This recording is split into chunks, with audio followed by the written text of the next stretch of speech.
நாடாளுமன்ற உறுப்பினர் அப்படின்னு சொல்லி அறிமுகப்படுத்திருப்பாங்க. நிறைய பேர் வந்து நாம் தமிழர் நாடாளுமன்றத்தெல்லாம் ஜெயிச்சு வந்திருப்பாங்களாங்கிற ஒரு கேள்வி எல்லாம் உங்களுக்கு வந்திருக்கும். அவர் யாருன்னு பாத்தீங்கன்னா SH அம்பேத்ராஜன் அப்படின்னு சொல்லி ஒரு நபர். அவர் என்னன்னு தெரியல, அவர் தமிழ்நாட்டுக்காரரு. ஆனா அவர் வந்து மாயாவி அவருடைய உதவியாளராக இருந்தவர். அவங்க மூலியமா தான் அவர் வந்து அவங்களுடைய மாநிலங்களவை உத்தரப்பிரதேசத்துல இருந்து செலக்ட் பண்ணுவார். சரியா? சோ இவர் வந்து ஒரு அவங்க அந்த மாயாவதி அவங்களுடைய கொள்கை என்னவோ அந்த கொள்கையை அவங்க சார்ந்தவங்க. பகுஜன் சமாஜ் கட்சியில ஒரு முக்கிய பொறுப்புல இருந்தவர், பொருளாளரா இருந்தாருன்னு நினைக்கிறேன், எனக்கு தெரிஞ்சு, சரியா தெரியல. சோ அவர் இருந்தார். இப்ப இவர் வந்து நாம் தமிழர் கட்சிக்கு வந்திருக்காரு. ஆனா அவர் நாம் தமிழர் கட்சிக்கு எடுத்தோன்னே வரல. 2020 பிஜேபிக்கு போனாரு. புரியுதுங்களா? 2020 அவர் பிஜேபியில இருந்தாரு. 2022 வரைக்கும் எனக்கு தெரிஞ்சு பிஜேபியில இருந்தாருன்னு நினைக்கிறேன். அப்புறம் வந்துட்டு 2024 நாம் தமிழர் கட்சி வந்துட்டாரு. எத்தனை வருஷம் பிஜேபியில இருந்தாரு என்னன்னு தெரியல. ஆனா பிஜேபிக்கு போனாரு. அதையும் நான் காட்டுறேன். இவர் வந்து பிஎஸ்பியில இருந்தாரு, அதுக்கப்புறம் பிஜேபிக்கு இருந்தாரு, அதுக்கப்புறம் இப்ப நாம் தமிழருக்கு வந்திருக்காரு. சரி, அதனால என்னங்க, ஒரு கட்சியில இருந்தாரு, அவர் ஒரு நாடாளுமன்ற உறுப்பினரா இருந்தாரு, இன்னைக்கு நாம் தமிழர் கட்சிக்கு வந்துட்டாருங்க, அவர் வேட்பாளராக அறிவிச்சதுல என்னங்க பிரச்சனை அப்படின்னா அதுவும் நமக்கு பிரச்சனை கிடையாது. நீங்க பிரச்சனை என்ன தெரியுமா? அவர் நாடாளுமன்ற உறுப்பினராக இருக்கும் பொழுது தமிழீழத்துக்கு எதிராக பேசியிருக்கிறார். பதிவு இருக்கு.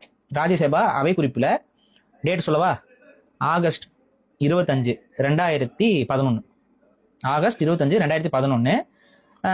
நான் உங்களுக்கு அவர் என்ன பேசினாருங்கிற கான்டெக்ஸ்டையும் நான் வந்து ராஜ்யசபா அவை குறிப்புல இருந்து அந்த குறிப்பு அப்படியே காட்டுறேன். ஸ்கிரீன்ஷாட்ல பிரகாஷ் காட்டிருங்க. சோ அவர் பேசியிருக்கிறாரு.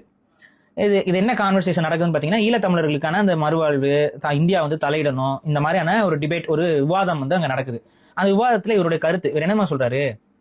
அங்க தமிழர்கள் நாடு கேட்டு போராடினாங்கல்ல, அதனாலதான் பிரச்சனை.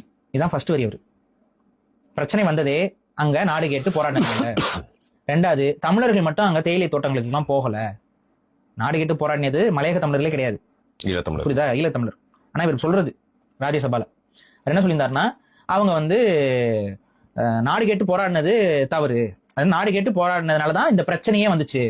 அப்ப நாடு கேட்காம அவங்க பாட்டு வாழ்ந்துருந்தா அவங்களுக்கு இந்த பிரச்சனையே வந்திருக்காது. அதுதான் அவருடைய கருத்து. நாடு கேட்டு போராடினாலதான் இந்த பிரச்சனை வந்துச்சு. அதுக்கு அடுத்து வந்து பாத்தீங்கன்னா, ஈழத்தமிழர்கள்னு சொல்ல, அதாவது இலங்கையில இருக்க ஸ்ரீலங்கன் தமிழ்ஸ், அவர் ஈழத்தமிழ் சொல்ல, ஸ்ரீலங்கன் தமிழ்ஸ்னு பொதுவான டேர்ம்ல சொல்றாரு. ஸ்ரீலங்கன் தமிழ்ஸ் வந்து யாருன்னு பாத்தீங்கன்னா, அதாவது அவங்க யாருன்னு பாத்தீங்கன்னா தமிழர்கள் மட்டும் கிடையாது.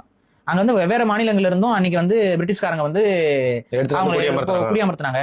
சோ அங்க வந்து நம்ம நாடு கேட்கறதுங்கிற அந்த பேச்சுக்கே இடம் இல்ல. இந்த கான்டெக்ட்ல அவர் பேசியிருப்பாரு. இதுக்கப்புறம் அவர் என்ன சொல்லியிருப்பான்னு பாத்தீங்கன்னா, அது போக அவங்களுக்கு மறுவாழ்வு கொடுக்கணும், இந்தியா அவங்க தலையிடணும். அதுல ஒரு படி மேல போய் புத்தர், ஏன்னா அவர் கொண்ட கொள்கைக்கு உண்மையா இருக்காரு.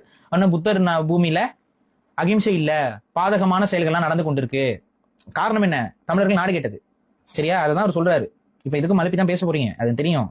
எனக்குன்னு மனசாட்சி இருக்கு. இதுக்கு நீங்க மலுப்பி ஒரு விளக்கத்தை கொடுக்க தான் போறீங்க. அது மனம் தெரிஞ்சிருக்கலாம்.